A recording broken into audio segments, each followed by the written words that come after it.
अस्सलाम वालेकुम, welcome to another video. Last video में हमने सिंपल एक एप्लीकेशन बनाई थी जिसमें हमने एक सेंटर विजेट लेके उसमें अपना टेक्स्ट डिस्प्ले किया था। इस वीडियो में हम मुख्तलिफ buttons, how to use button in Flutter के बटन जो फ्लटर के अंदर कैसे बना सकते हैं और कैसे एक्शन परफॉर्म कर सकते हैं। सबसे पहले हम फ्लैट बटन को देखेंगे। Flat button, raise button, floating action button, floating action button dot extended.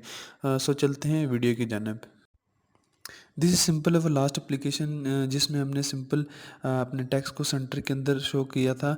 इस एप्लीकेशन के अंदर हम फ्लैट बटन को सबसे पहले यूज़ करेंगे और सबसे पहले आप सेंटर विजेट को कॉलम विजेट के अंदर चेंज करें।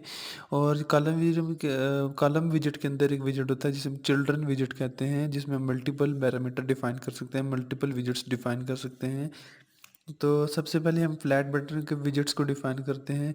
और फ्लैट बटन के विजेट्स में मल्टीपल पैरामीटर होते हैं। तो सबसे पहले पैरामीटर होता है वो चाइल्ड होता है। चाइल्ड के पैरामीटर में हम टेक्स्ट लिख सकते हैं। और उसके बाद जो हमारे पास पैरामीटर होता है वो ऑन प्रेस्ड का पैरामीटर होता है। On press is simple void call back, और जिसमें नो कोई भी आर्गुमेंट नहीं होता और नो रिटर्न टाइप्स होती है। अभी हमने यहाँ पर ऑन प्रेस में नल का एक्शन परफॉर्म किया कि जब यूज़र अपनी एप्लीकेशन को रन करे और बटन को, फ्लैट बटन को रन करे तो कोई भी एक्शन परफॉर्म ना हो, सिंपली हमें बटन यहाँ पर नज़र आए। जिस तरह यहाँ पर ही हमारे पास दिस फर्स्ट फ्लटर एप्लीकेशन। अब ये चेंज हो जाएगा कॉलम विजेट के अंदर और हमें फ्लैट बटन यहाँ पर स्क्रीन के ऊपर नज़र आएगा।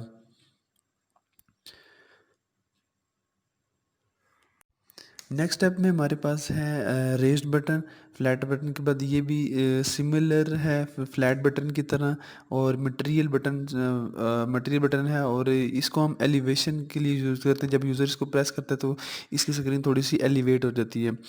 और इसको हम उस विजेट के साथ यूज़ ना करें जो ऑलरेडी अराइज हुए हों। फॉर एग्जांपल डायलॉग हो गया, ये कार्ड हो गए। और इसके ये भी फिर सिंपल फ्रेज बटन के दो पैरामीटर्स होते हैं, ऑन प्रेस और चाइल्ड का। अभी हमने ऑन प्रेस में नल किया, जब यूज़र इसको क्लिक करेगा तो इसको कोई भी एक्शन परफॉर्म होता हुआ नज़र नहीं आएगा। और चाइल्ड के अंदर हम लिख लें this is the raised button. हाँ, इसको रीबिल्ड कर लें।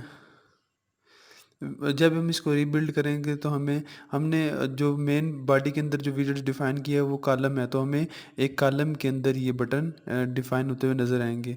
और देख लेते हैं। अच्छा, ऑन प्रेस में हमारे पास यहाँ पर नल का एक्शन परफॉर्म हुआ हुआ है। मतलब कि हम यूज़र जब क्लिक करें तो उसे कोई भी एक्शन परफॉर्म होता हुआ नज़र नहीं आता। लेकिन अगर हम यहाँ पर अनमनस फंक्शन डिफाइन कर लें और इसमें प्रिंट का मेथड लिखें कि जब यूज़र इस बटन को क्लिक करे तो कुछ ना कुछ प्रिंट होता हुआ नज़र आए। फॉर एग्जांपल यहाँ पर मैं अगर कुछ भी लिख लेता हूँ, यू टैप रेज बटन, और इसको रीबिल्ड करता हूँ एप्लीकेशन को, तो यूज़र जितने टाइम इस रेज बटन को क्लिक करेगा तो इतने टाइम्स ये ऑन प्रेस का फंक्शन जो है वो यूज़ होगा और स्टार्ट होगा, और हमें डिबग कंसोल के ऊपर यू टैप रेज बटन उतने टाइम्स लिखा हुआ नज़र आएगा। फॉर एग्जांपल अगर मैं डिबग कंसोल को ओपन करूं तो यहाँ पर मुझे उतने टाइम्स, फॉर एग्जांपल मैंने यहाँ पर से 5 टाइम्स इस बटन को प्रेस किया तो मुझे 5 टाइम्स ये रेज बटन टैप होता हुआ नज़र आ रहा है। उसके बाद नेक्स्ट हमारे पास है फ्लोटिंग एक्शन बटन है। और फ्लोटिंग एक्शन बटन के अंदर simple circular icon with hover mostly single person screen के लिए यूज़ करते हैं, सिंगल पर स्क्रीन के लिए यूज़ करते हैं। इसमें भी वही पैरामीटर होते हैं। ऑन प्रेस का पैरामीटर है सिंपली यहाँ पर भी अभी कोई एक्शन परफॉर्म नहीं कर रहा। उसके बाद हमारे पास चाइल्ड में हम टेक्स्ट ले रहे हैं। टेक्स्ट में वही होता है जो हमें स्क्रीन के ऊपर बटन के ऊपर जो लिखा हुआ नज़र आता है। फॉर एग्जांपल मैं यहाँ पर लिखा हूँ this is the floating action button.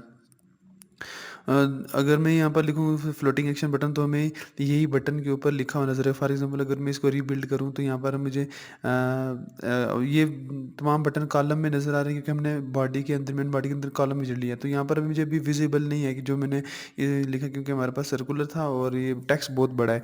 तो सबसे पहले मैं टेक्स्ट को थोड़ा छोटा कर लूँ। यहाँ पर मैं सिंपल लिख दूँ बटन।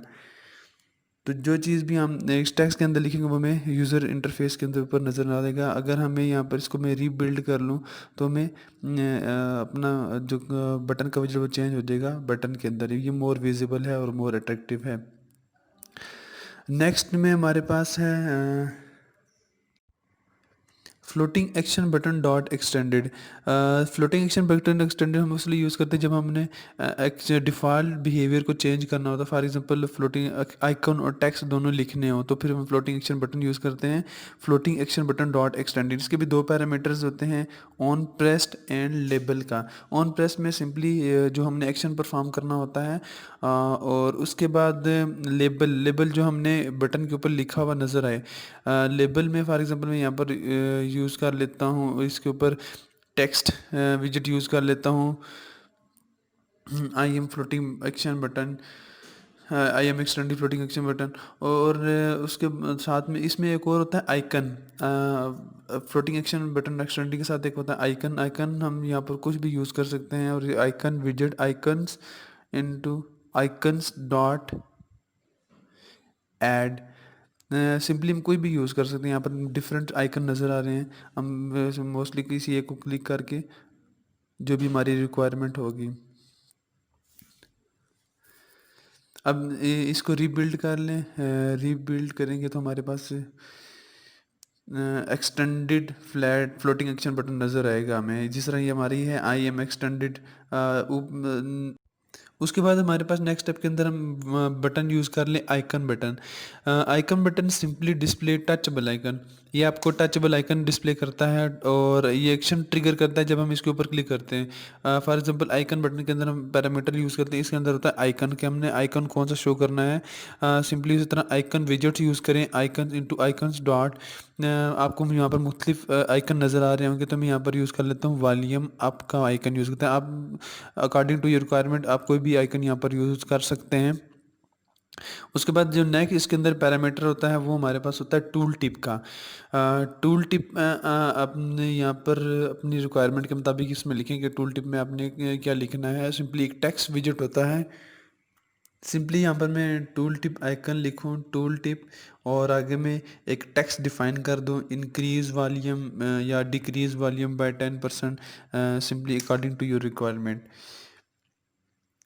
उसके बाद हमारे पास one parameter most important parameter which the on press come parameter, कि जब यूज़र इस बटन को प्रेस करेगा तो कौन सा एक्शन परफॉर्म रहेगा। सिंपली अभी हमने नल रखा है, अब जब हम इसको रीबिल्ड करेंगे, रीबिल्ड करने पे हमें आपको एक आइकन नज़र आएगा कॉलम में, क्योंकि हमारी जो मेन बॉडी थी उसमें हमने कॉलम विजेट डिफाइन किए हैं, तो ये सारे हमें बटन कॉलम में नज़र आ रहे हैं। यहाँ पर अभी आपको वॉल्यूम का आइकन नज़र आ रहा होगा। अब ये जो वॉल्यूम का आइकन है मोस्टली हमें ऐप बार के अंदर नज़र आता है, काफ़ी सारी एप्लीकेशन में ऐप बार में लिखा है, तो हम इसको ऐप बार के अंदर डिफाइन कर लेते हैं। ऐप बार के अंदर आप लिखें जो पैरामीटर है लीडिंग का। लीडिंग पैरामीटर में आपको ऐप बार के मोस्टली मोस्ट लेफ्ट साइड पे आपको नज़र आएगा आइकन विजेट लें और आइकन्स डॉट। अब यहाँ पर डिफरेंट आपको बटन नज़र आ रहे हैं, तो अकॉर्डिंग टू योर रिक्वायरमेंट आप बटन सेलेक्ट कर लें। वॉल्यूम आपका मैंने यहाँ पर सेलेक्ट किया। अब आपको इसी तरह ये स्क्रीन के ऊपर नज़र आएगा।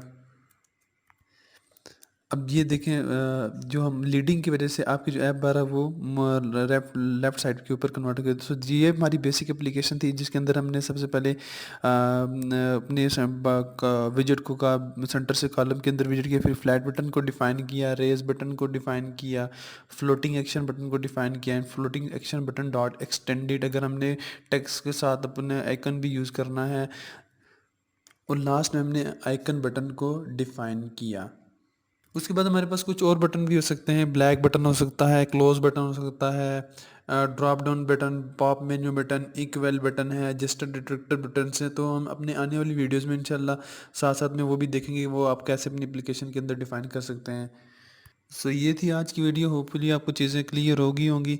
I will provide the source code in the description. अगर आपकी कोई क्वेरी है तो कमेंट सेक्शन के अंदर ज़रूर बताएं। Keep watching and don't forget to subscribe my YouTube channel. Thank you.